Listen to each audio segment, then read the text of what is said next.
Good afternoon, everyone, and welcome to the Karma Summit 2020 India.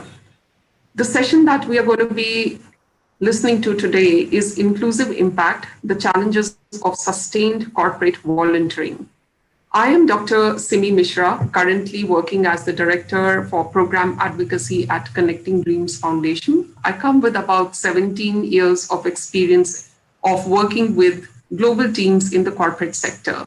And in my role at CDF, I'm co-creating ecosystems for volunteers from colleges, corporates, and communities, and enabling them to work in an ecosystem which has co-created solutions for their local community problems, using sustainable development goals as defined by the United Nations as a common frame of reference. So far, we have impacted more than 5 lakhs lives and have done about 265 projects and engaged about 11,000 volunteers, which we call changemakers. I want to thank you all for taking time to join us on this very important discussion around inclusive impact and the challenges of sustained corporate volunteering. Sustained corporate volunteering is a challenge that has been faced by several CHROs.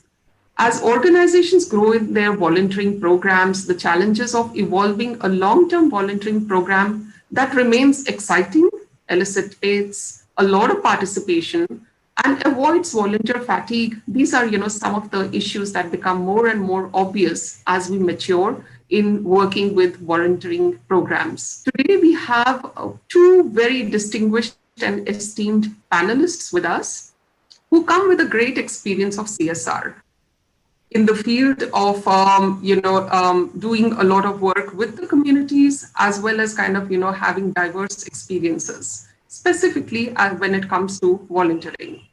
Let me introduce to you Mr. Anurag Mishra and Ms.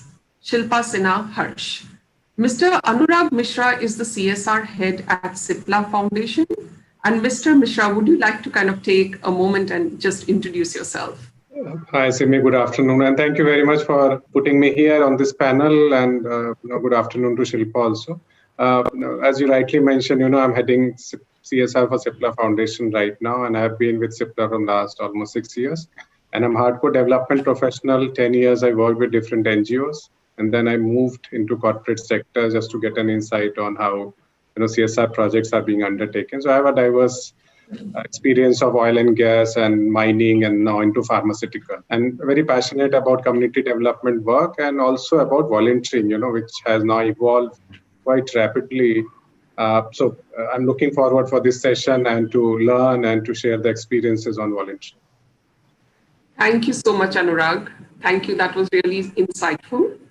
I'm also delighted to welcome Ms. Shilpa Sinha Harsh, who heads the CSR and the Global Corporate Communications at HGS. Ms. Sinha, would you like to quickly introduce yourself as well? Thank you, Simi. Good afternoon to everyone. Thanks a lot, Team Goodera, to have me on this platform. Really looking forward to engaging with all participants today and sharing my experiences. I come with around 21 in the field of corporate communications, CSR, and diversity, and extremely passionate about volunteering as a subject. And volunteering is something that we really focus within HGS. It's like a mantra at HGS. We work to give, and really looking forward to sharing my learnings here with the panel. Over to you, Simi. Thanks, Shilpa. Thank you so much. So with that, let's get started with today's discussion on how to create, more meaningful volunteering programs that encourage inclusivity and involve maximum number of employees and stakeholders in the volunteering process. So there's something that I've noticed in my years of, corporate engagement with various organizations and now as a foundation. And I've noticed that, there has been a gradual shift over the years on how corporate and civil services organizations or nonprofits interact. It's no more just about, donating or funding, but volunteering has taken off life of its own. So that society has become, increasingly interested in volunteering for making a change, making an impact. So to start off, Anurag and Shilpa, I'm kind of curious to know, why is inclusive volunteering important today for an organization? Volunteers and both from the non-profit perspectives as well. And secondly, what does it communicate about the culture of the organization? So this would be a very insightful question, which I think both of you are really qualified to share with us. Looking at the question, why is inclusive volunteering important today for an organization perspective? If I can say that volunteering at an organization, it's clearly a microscopic representation of its culture. It showcases the organized values, equality index, and the real passion towards giving back to the community. Volunteering also, if you look at it, is an extremely important tool and a mechanism to engage our people. A lot of youngsters and a lot of people who work with organizations these days want to give back to the community, as you rightly said. And we work with them. And how do we kind of make it inclusive? I mean, I'll give you an example. Uh, Volunteering events become a very level playing field kind of events, and they break the organizational hierarchies. Example, there is a diya painting event. You have a senior leader also painting the diya there, and you have an associate painting the diya there. You have someone with people with disabilities over there, someone from an LGBT community there. Everyone coming together, doing one activity with passion. That's all about inclusive volunteering. And that really, really breaks the hierarchies, brings the minority groups together at in one activity for doing good to the society. And I think that really reflects the culture of the organization. Absolutely well articulated, Shilpa.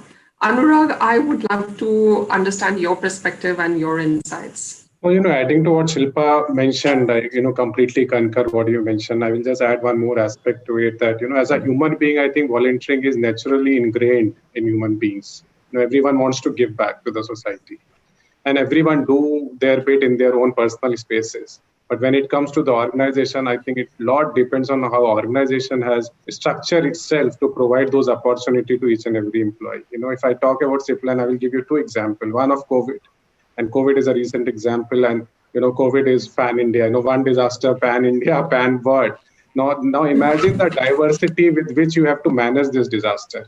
Whether you talk about availability of food for a slum dweller, or you talk about a medicine in a hospital, or you talk about clothing, or you talk about livelihood. So much of a diversity in terms of what you need to do. Now, this diversity need inclusion. Inclusion of resources, inclusion of knowledge, inclusion of people who want to participate. So examples are like, we have truckers who come to the depots, and in COVID time, I think pharmaceutical was one of the sector which was not stocked because of reasons known, and the drugs which is being produced. So all across our depots and plants, truckers were coming. But since there was a lockdown, there was no food available on the roadside. Dhabas were closed, roads were empty, and they don't have food. So what we did was, as part of our CSR and volunteering, we started providing either cooked meal or raw packet of food to the truckers who used to come to the depots or the plant. And it was the plant people who are responsible to ensure that they provide those stuff to those truckers. And here the local variance and local team involvement plays a critical role. So someone in Maharashtra, team member who are from Maharashtra, and the truckers who are from Maharashtra, it was easy then to connect.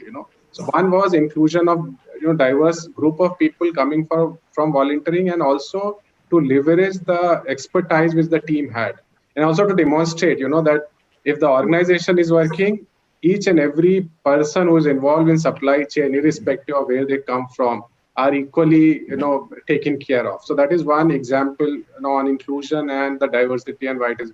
The second example is we run a big palliative care center in Pune, and we have been running that center from last 23 years. And in fact, that center is all about providing pain management and relief to the patient who are suffering from cancer or any terminally ill disease. We started this center with the concept of family care model. Means we said that the family members also stay with the patient, because family members are equally, aggrieved, mentally, traumatized, and they also need support. So what we do as part of the entire palliative care concept, that even family members are trained how to take care of patient, and family members are trained into different diversional activities which are done at the center for the patient. So it's not just the doctors or social workers doing activity, but it's the family member and the caregiver who are also involved. Now this classically demonstrates the diversity. It talks about the inclusion. Even we got a lot of elderly people from Pune who want to participate and volunteer, so we got them also in. So in fact, the biggest cohort which we have of volunteer is of these elderly people who participate there. So these all things, if you look at one side COVID, other side a palliative project from last 20 years, you can very well see that how organization has weaved itself around the people and ensuring that whatever resources are available are used to address a particular problem. And that's how I think within foundation and within CIPLA also a lot of CSR activity has ensured that people from different background, different knowledge resource are tapped in to undertake volunteering program. Absolutely inspiring, Anurag, especially that whole thing about the palliative care. I think very inspiring. So I'll kind of now move on to the next question that's kind of coming to my mind. And currently I'm kind of working with a project which has been launched for the last 2 years, which focuses on building inclusive spaces for transgenders and the LGBTQ community. And I was kind of surprised to see the kind of unseen barriers that this particular project exposed me to. The volunteers, the community, the corporates, all of them have their own perceptions. And these need to be kind of bridged even before the work and about sensitization or kind of doing some other work started. So I'm just kind of wondering that, as both of you are part of, large corporates, have been kind of working with the communities for a very long time. How do corporates actually approach this? How do they actually make that, the volunteer program is inclusive and involve the volunteers from diverse backgrounds? You talked about disability, you talked about, people from different cultures and linguistic kind of, diverse backgrounds, and so many more are there. So just wanted to kind of understand if you had any insights to share about the approaches which, we could kind of learn from. I'll give you some examples that come to my mind here and just trying to bring it alive with personal experience here. See, virtual volunteering can be done right now from anywhere, across geos, across backgrounds. And the very nature of it, the very nature of having it virtual makes it a lot more diverse as well. Like an employee from Jamaica at this point can volunteer for an NGO in India and, look at teaching kids, looking at developing audiobooks, anything, the skill set, what we look at when we look at focusing, volunteering programs, we focus on the impact. We automatically pick volunteers who have the right skill set, irrespective of the background of the volunteer. A volunteer at this point probably, or in generic programs, helping a resume preparation activity for an underprivileged youth can be a person with disability from an HR department or a marketing department. It is about focusing on the skill set of the volunteer, irrespective of the background. I think that is something that all organizations, and we specifically, take care of. That goes a long way in building an inclusive background, inclusive program. And also, I'll say that designing programs where unique experiences and knowledges of employee from, these groups can be leveraged by an NGO partner. We have certain specific abilities servicing and working on certain programs and projects. And these employees of ours with their skill set go out and work with NGOs where people with disabilities are there in terms of coaching them, training them, getting them ready for the corporate is something that we look at.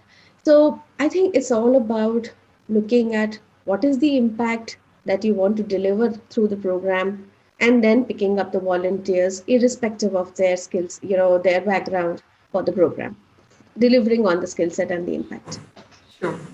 So thanks, Shilpa. That was very nice of you to kind of articulate. And I love the example that you talked about, Jamaican person helping somebody sitting in some remote corner in India. Wonderful that, that we are using technology to kind of overcome some of the barriers.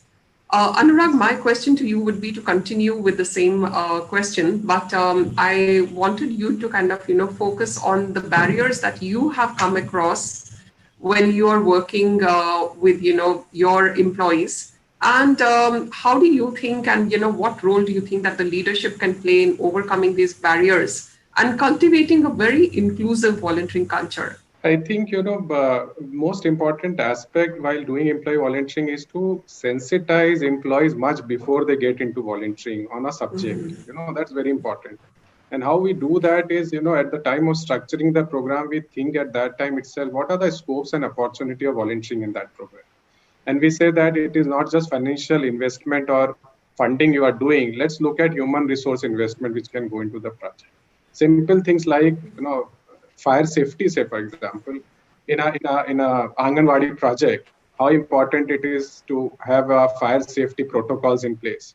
So how do you ensure that your fire safety team do some sort of training, some sort of drill for the NGO to ensure, that is being taken care of? Or a health van which is running in community. Why it is important that drugs are stored at right time, at right temperature, the logistic of drugs are done well. So we have a separate team who in-house have expertise. How do you bring them out and do that? Or say, for example, disability, that's a big subject in which we work across the country. So what we do is, one is, from the NGO side, when the projects are designed, you create a component of voluntary. The other aspect is we have series of mailers and communication which goes to the employee on different subjects. We do, a sort of a round table also where, leading experts are called in. And then, a sort of a webinar or seminar is done in which people hear the voice and people understand the subject.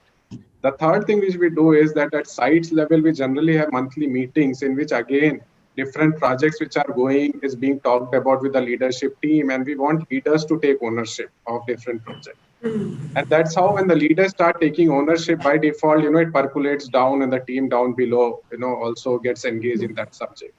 Also, we try creating some role models, within the unit or within the plant where, certain people who have a natural inclination for a subject, how do you then bring them for a particular volunteering aspect? And then they are the one who became ambassador within the plant. So those are few things which we try ensuring. Plus, at times we also do that. We invite NGO partners to our plant to talk on that subject, and that also, create curiosity. So these are few ways and means through which we have done. Now, if you talk about barrier, I'm saying that initially, not just here but anywhere, when you go and you start doing things, sensitization of that subject is very important. So that is very important. People have to be told that volunteering is not about going outside the plant for 2 hours and coming back.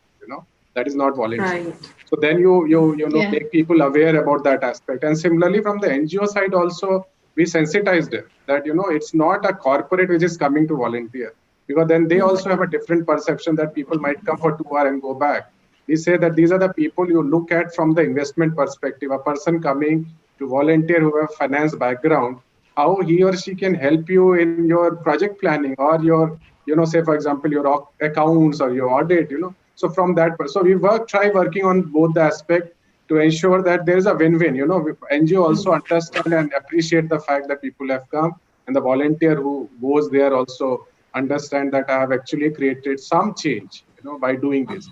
And one litmus test to it is that we have seen a lot of volunteers come back to do re-volunteering, and on the same subject. I think this is one litmus test for us, which we have put in, that how many times people do come back on the same subject and talk about it. Wonderful insights, Anurag. I think I absolutely love the litmus test, as you called it. It is something that even I have seen, and I'm sure, Shilpa, you also must have seen, even after the programs are finished, people stay invested because somewhere there's an emotional connect also. Right.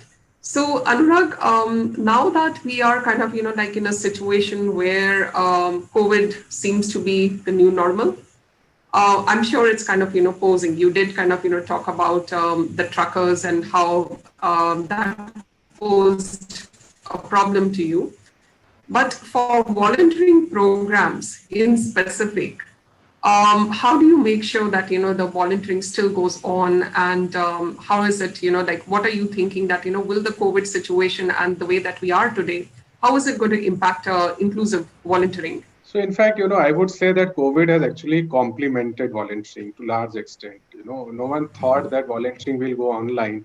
And I will give full marks to Goodera, the way they have evolved the platform and the way they have bring on different partners who are willing to do online volunteering. So in fact, I am seeing that more and more people have now opportunity to volunteer, because earlier when we used to talk physical, people have to go outside the office, take approval, sit in a car, go to a place and then do volunteering. While, nothing can replace that. But I'm saying that, given the circumstances, I anticipate that it will only expand. It will only move beyond what we thought of.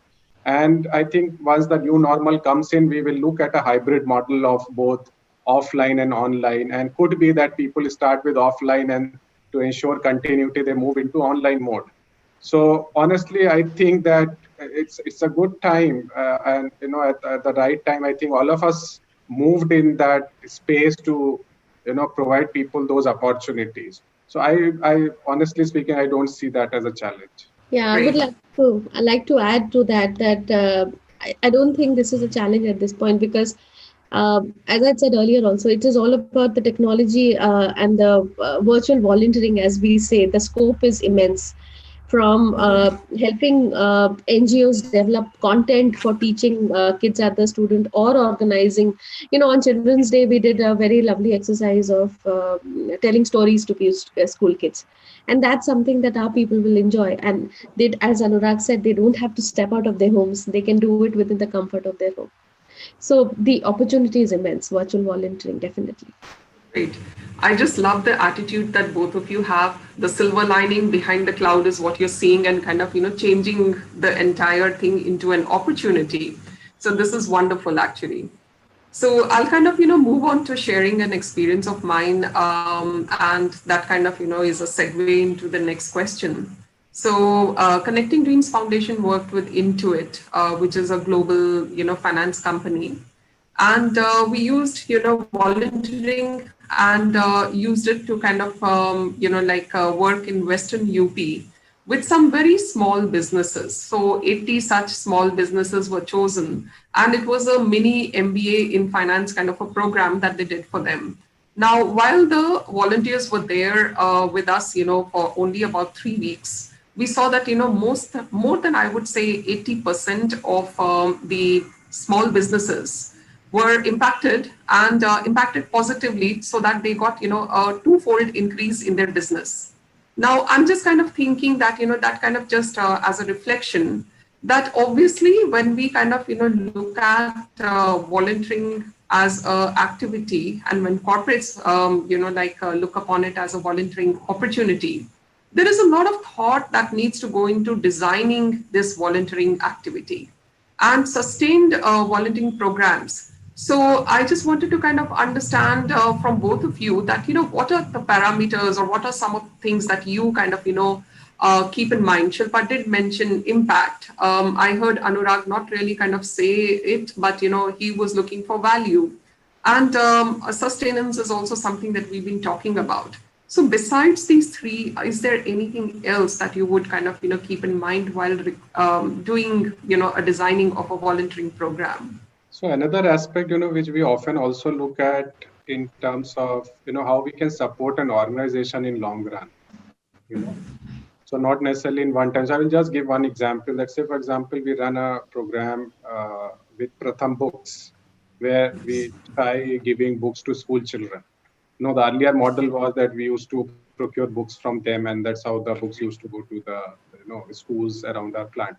But now we have changed the model, and we have said that why not employee contribute those books as a donation, and then it goes in the local area. Now that has become a program which happens year on year. Year after year, that program happens, where every year we actually do one yearly event called Joy of Caring. In that Joy of Caring, earlier it used to be in a physical form. This year we did it in an online format, in which employee come and contribute for a cause. So we don't say that you have to come and buy, but the cause is that we want to reach out to maximum number of children around our plant by providing books in their hand. So similarly, there are other causes which we are linked and associated with, in which we try helping organization in whatever way we can. Similarly, there are other organizations who have livelihood program and who have products available.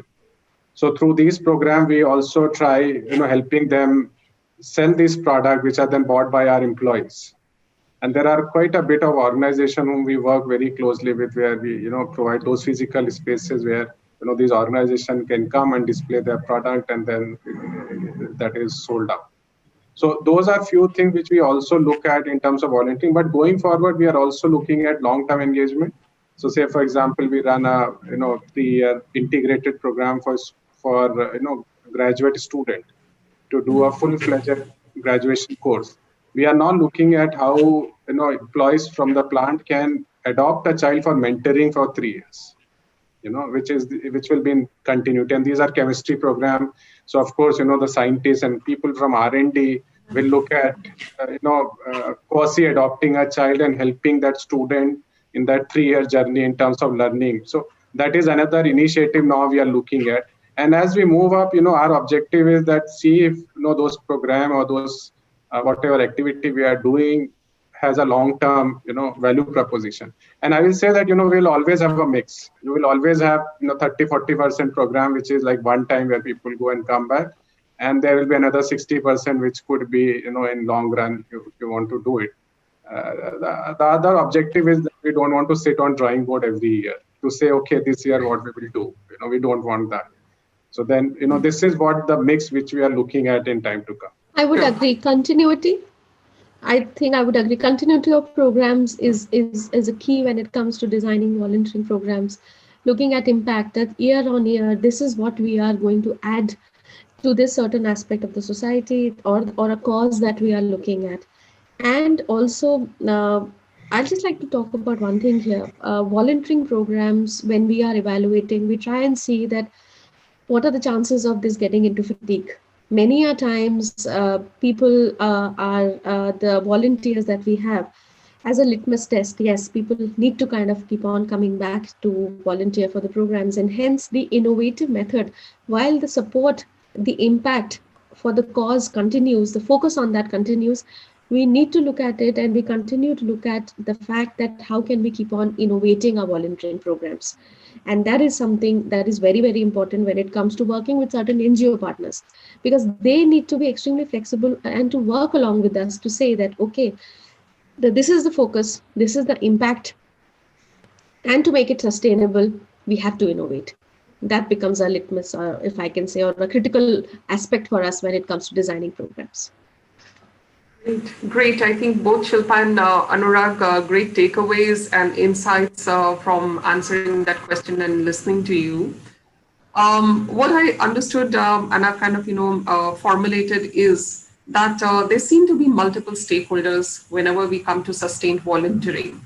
Each stakeholder is looking for something transactional, something to kind of, come back to them. So how do you manage that out? And, what do you think are the benefits that most of the stakeholders are looking for? You have a corporate sponsor, you have the volunteer himself or herself, and then you have the communities, and you may have intermediary partners as well, the NGOs, for example. So what do you think are the values, or what do you think are the, takeaways that or benefits that these stakeholders are looking for? Okay, I think this is an interesting question and difficult question, equally a difficult question, not easy. Because honestly, this is something which we are still working on. It's not something which we have, I would say that we have fully, come up with. But yes, anyone who wants to volunteer, first thing is that they want to look at a cause. Very important, and cause which is close to their heart, Yes. So that's very important. Not necessarily everyone will do whatever you tell them to do. So that's why what we do is that we have an online portal which we are using it through Goodera, so there one can go and pick and choose. So half of the battle is won once a volunteer choose a cause which is close to their heart. Half of thing is done. The other half is the experience of volunteering. So when people get into that particular volunteering, whether it's education for a child or training an NGO partner, now how do you make that more seamless, more interactive, and more productive? So for that, I think the important aspect which we try focusing on is to give a bit of a brief to employee before they volunteer. So we do small engagement with that employee to tell, this is what is going to happen, this is what is expected from you, and this is what organization is expecting. And equally on the other side, we talk to organization also and tell that, this is how things will move. The third aspect is after volunteering is done, then what next, and how it has impacted or not impacted. Now that is also not in all situation it doesn't happen, but in some situation where we can go back to employee and say that this is how their contribution has helped either the organization or an individual. So that also we are very cognizant of fact that we do go to employee and tell them about those aspects. But I will say this will still take some time to evolve, and this will still take time to bring some perfection, because I think one big challenge is that the word volunteering itself has a bit of a misnomer, in sense that it is generally believed that volunteering means I go and I come back, not much is expected. But we are looking at something which is more strategic. We are looking at more which is long term. We are looking at something which gives some results which are more tangible. So I think it will take a bit of time, and we will evolve with the time. And I think with organization like Goodera and our peer organization, I think we need to learn from each other that how we have cracked this and how we want to move to the next level. Absolutely, Anurag. I'm sorry to throw that difficult question to you, but I think that was a very valuable answer that you gave, where you said that matchmaking and the kind of platform that Goodera has is very important, and it plays a critical role. Also, I think the value set matching between the volunteer and the program emerged as a second, very important parameter to kind of look at. And also this orientation or teaching or, making sure that the skill matching is kind of, appropriate. That is also, I think, drives the success of the volunteering programs and sustained volunteering programs in specific. So with that, thank you so much for giving that insight. I would now kind of move on to the next question, which is saying that, we've spoken about sustained volunteering. We've also kind of, come back and said that volunteering should be sustained. But, given the fact that volunteers, specifically in the, corporate sector, or even the student volunteers that Connecting Dreams Foundation works with, they are also engaged into, they have a 24/7 kind of a different job as well to kind of take care of. And often, despite, not wanting to, they do kind of, face a fatigue, or maybe there are, conflicting priorities that kind of come up. And I'm just wondering if you have any insights, any thoughts about, have you experienced that volunteering fatigue in your organization? And any best practices about, how others or, people can kind of, learn from it, how to overcome that, any best practices? I think you rightly said, fatigue is very, very natural. And so going back to what Anurag said, first and foremost, if we can, it's like a matchmaking, as you said, if they know exactly what they are going to volunteer for, and if that cause is something which is very close to their heart, they will volunteer, they will find the time. So definitely, if I can say, having the right causes and the volunteering programs that echo with the people, keeping on looking at that, keeping them very relevant to the target audience or to the people who have to volunteer, that becomes a must. Second, also here it is, it's about driving that through in teams. Because if they see their teams continuously kind of doing it, the people that they work with, their leaders, it has to be out of the boardroom, as I can say. They have to see, it has to be real. They have to see their leaders volunteering. They have to see their, the people they work with volunteering. They automatically feel and they take out the time to volunteer. And I think the third aspect that we have seen, and that really works as a best practice, if I could say, is volunteers. These guys are our heroes. And we take their stories out within the organization and say, you know what, this is what this guy has done, this lady has done, and this is the impact that they have helped us create. They are the poster boy of the campaign. So in a way, what they are doing is also making people kind of, it's somewhere in the motivation also that I would like to do this. I would like to be seen as someone who is also helping take this cause ahead. And that we feel having the regular, sometimes we see that it works. Thanks, Shilpa. That was insightful. And Anurag, anything that you would like to add to this? Yes, just adding to what Shilpa mentioned, I think this is very natural, in terms of fatigue, in terms of people missing out, business priorities, these things will keep coming. And we have accounted that, while we structured this volunteering. And we said that if we get a hit rate of 50, 60%, it is okay because, these things, this is how it moves. What we additionally do is that we ensure that the line manager and the leadership is, equally placed in public, equally placed in, within the organization to say these are the people who are also volunteering, and these are the people who will support you, if you volunteer. So it's not that, if you have an important business meeting and equally you have a volunteering, you along with your leader or business lead can decide, what are my priorities and how I should move. Number two, what we also do that if people missed out, we go back and ask them, what was the reason, and we try to create a smaller volunteering spaces for them, which could be what Goodera call as a micro event, which could be a small event, because we realize that even people also regret missing out volunteering. It's not that people are happy at missing that out. So we appreciate this fact that they have taken lead on business urgencies and business priorities. We fully appreciate that. And we said that, hey, why don't you join a small, volunteering, which is only for half an hour or 15 minutes, and people happily do that. So I think those appreciation, admiration of fact that they have certain business priorities, making them feel, good that, it's not that they have missed it. So, the world has ended. There are a lot of opportunity which will come. I think that these all things work in favor. And I believe that in, gradually in time to come, as Shilpa rightly mentioned, that people then, on weekends and holidays, then people by default come of their own, that what are the next opportunities coming? Can I go there and participate?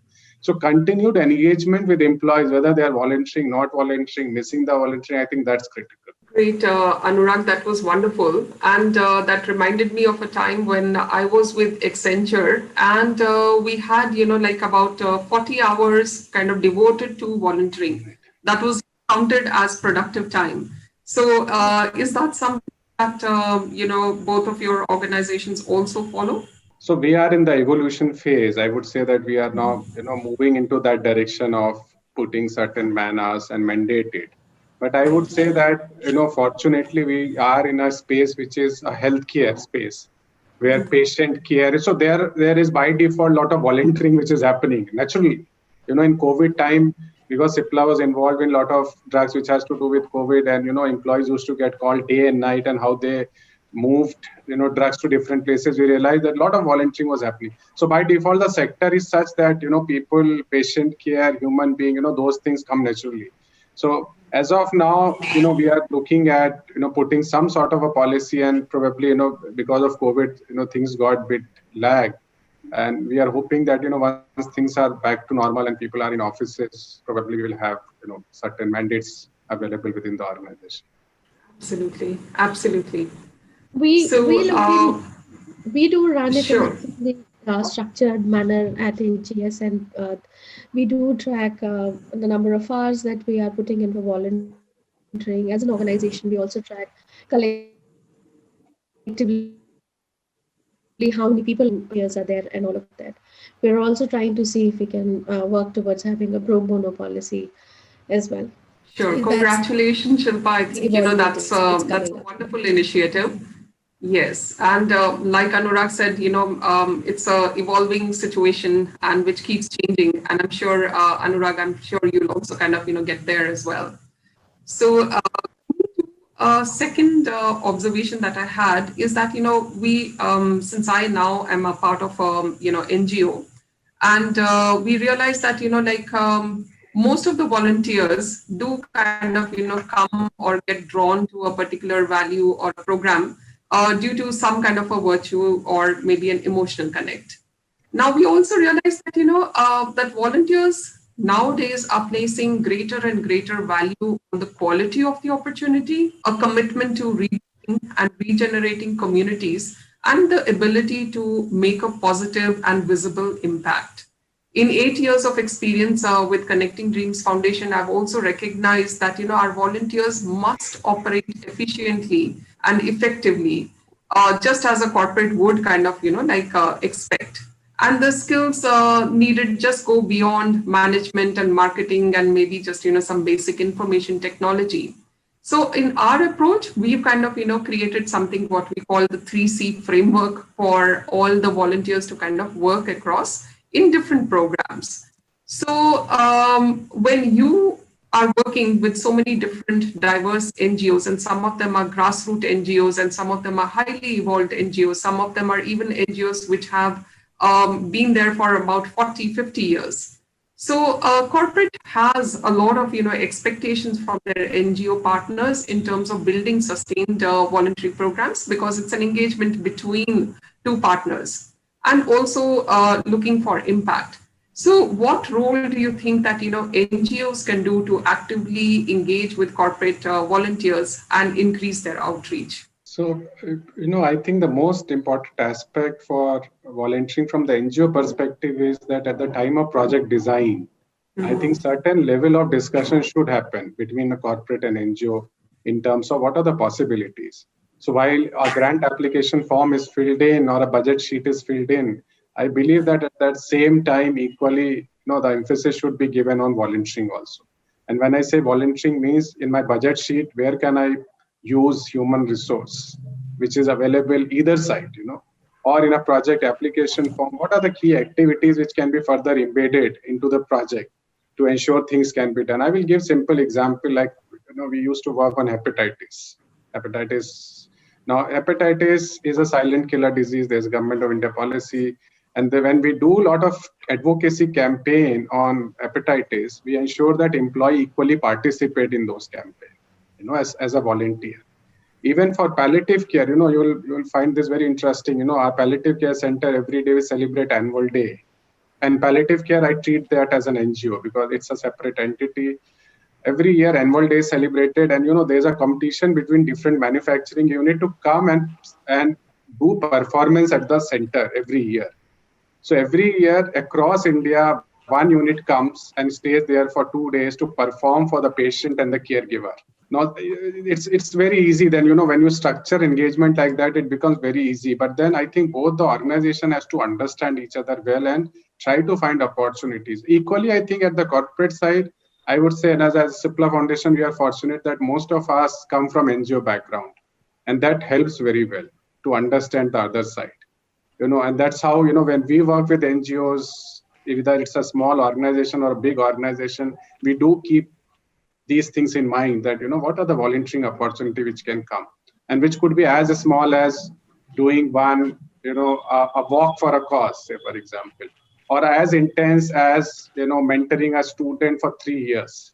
Now, depending on what the bandwidth of organization is and how employees are interested, that's how, we try to structure. But it's very important that, people like us keep, opening those doors to talk to organization about volunteering. And equally, we also encourage NGOs that, you also should, create forum and platforms on volunteering and say that, you also need investment in that direction, not just, project funding, but you need huge amount of resources which sits within the corporate, in different department. How do you utilize that? So I think, a forum like this, a platform like this, more and more, platform would be very helpful to break that barrier and understand each other's perspective. Absolutely. Shilpa, would you like to add to that? I think, as Anurag was saying right at the beginning, when we are discussing the programs with our NGO partners, I think we need to keep focus on two things.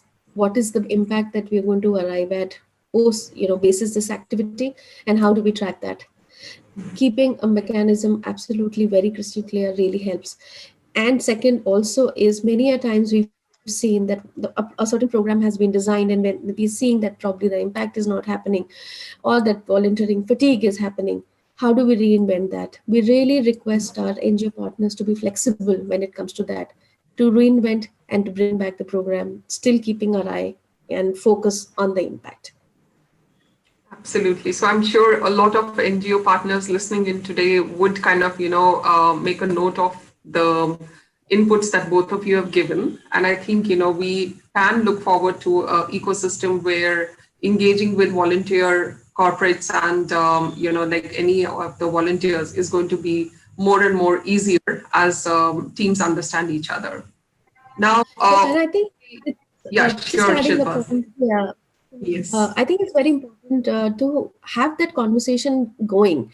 Many a times we see that we go to the NGO partners and say that, do you think something like this is doable?